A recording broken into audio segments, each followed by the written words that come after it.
Good day, everybody. My name is Trina Jundurka from Tenjed, and this is my performance task in English. A Very Old Man with Enormous Wing, a short story. By Gabriel Garcia Marquez.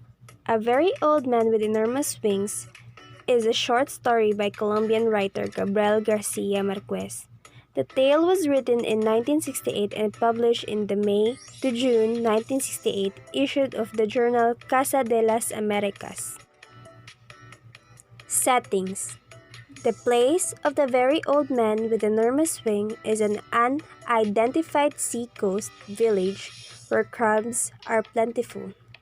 The time of the very old man with enormous wing is in those times, which means by between 1930s to 1940s. Characters. The old man. An old man with wings who appeared in Pelayos and Lucinda yards one day. Filthy and bedraggled, the old man speaks a foreign language that no one can understand. His wings and unintelligible language prompt some people to believe that he's a fallen angel, and the church to believe he's a Norwegian, even though he seems oblivious to nearly everything that happened around him. By the end of the story, the old man has recovered enough to fly away, exiting Pelayos and Elzinda's life as suddenly as he entered. Pelayo. Pelayo is Elzinda's husband and the discoverer of the old man. Pelayo is an ordinary villager, poor but grudgingly willing to shelter the winged old man in his chicken coop. Pelayo guards the old man from harm, humbly consults the village priest, and has the sense to resist the more extravagant advice he received from the other village. Pelayo, however, does not want to take care of the man indefinitely and doesn't feel bad using the old man to get rich. Elizinda, Pelayo's wife. Elizinda convinced Pelayo to charge villagers to see the old man but later consider him to be a nuisance. A practical woman, she primarily concerned herself with the welfare of Pelayo and their child, and is therefore relieved when the old man finally leaves. Father Gonzaga, the village priest. As an authority figure in the community, Father Gonzaga takes it upon himself to discern whether the old man is an angel as the townsfolk believe, or just a mortal who just happened to have wings. Father Gonzaga is skeptical that the dirt old man could really be a messenger from heaven, but he did dutifully report the event to his superior in the church.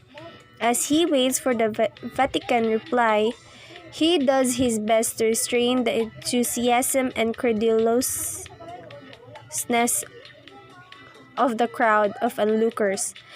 The neighbor woman, Pelayo, and Lucinda's bossy neighbor, the supposedly wise neighbor woman, actually seems more like a silly know-it-all than a true counselor, and is the first to suggest that the old man is a crippled angel. She tells Pelayo to club the old man to death to prevent him from taking Pelayo and Lucinda's sick baby to heaven.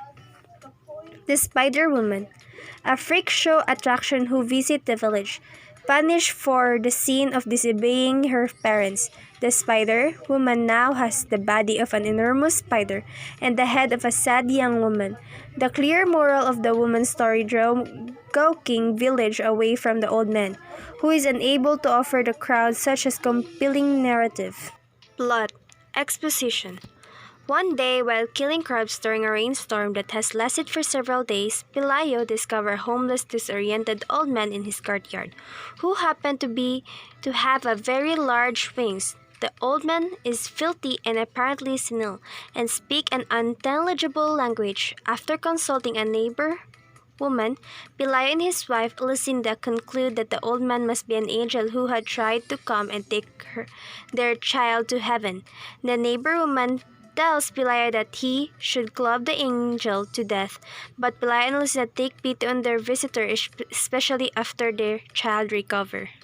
Complication. Pelayo and Lucinda keep the old man in their chicken coop, and he soon began to attract a crowd of curious visitors. Father Gonzaga, the local priest, tells the people that the old man is probably not an angel because he's shabby and doesn't speak Latin. Father Gonzaga decided to ask his bishop for guidance.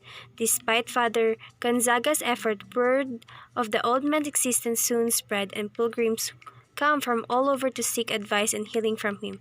One woman comes because she'd been counting her heartbeats since childhood and could not continue counting. An insomniac visit because he claims that the stars in the night sky are too noisy. The crowd eventually grows so large and disoriented with the sick and curious that Elisinda begins to charge admission.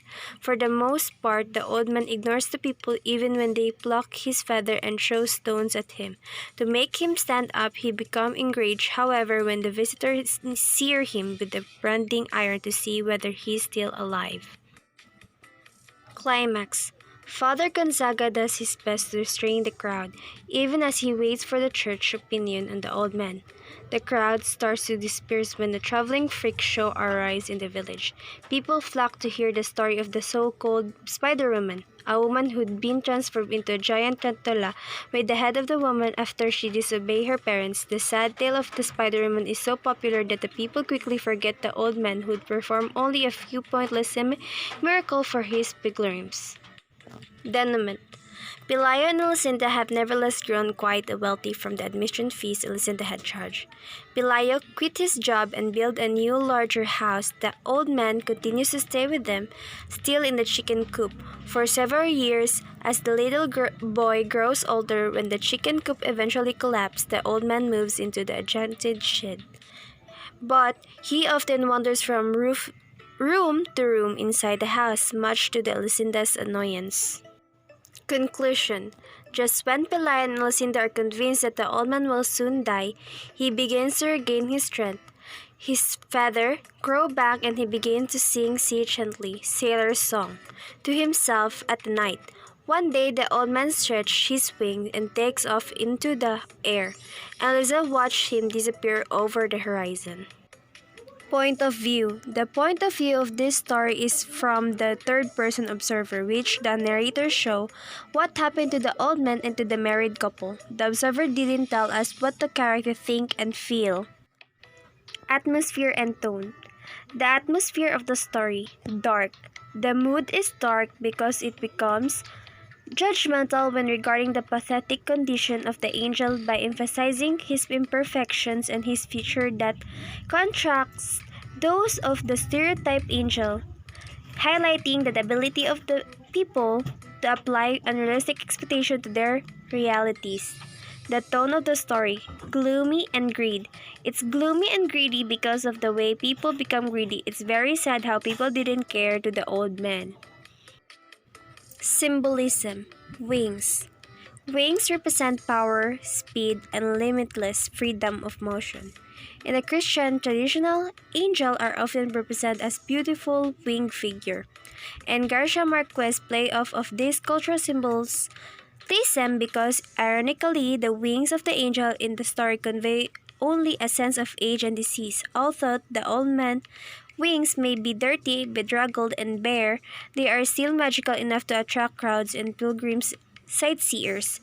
When the village doctor examined the old man, he noticed how naturally the wings fit in with the rest of his body. In fact, the doctor even wonders why everyone else doesn't have wings as well.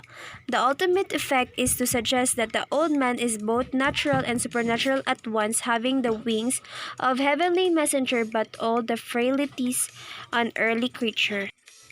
Theme. Supernatural. It's supernatural because of the old man's wings and the spider woman that obviously not normal.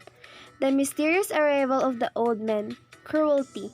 A very old man with enormous wings rarely examine the human response to those who are weak, dependent, and different. There are moments of striking cruelty and callousness through the story. After Elisinda and Pelayo's child recover from his illness, for example, the parents decide to put the old man to sea on a raft with provision for 3 days rather than just killing him.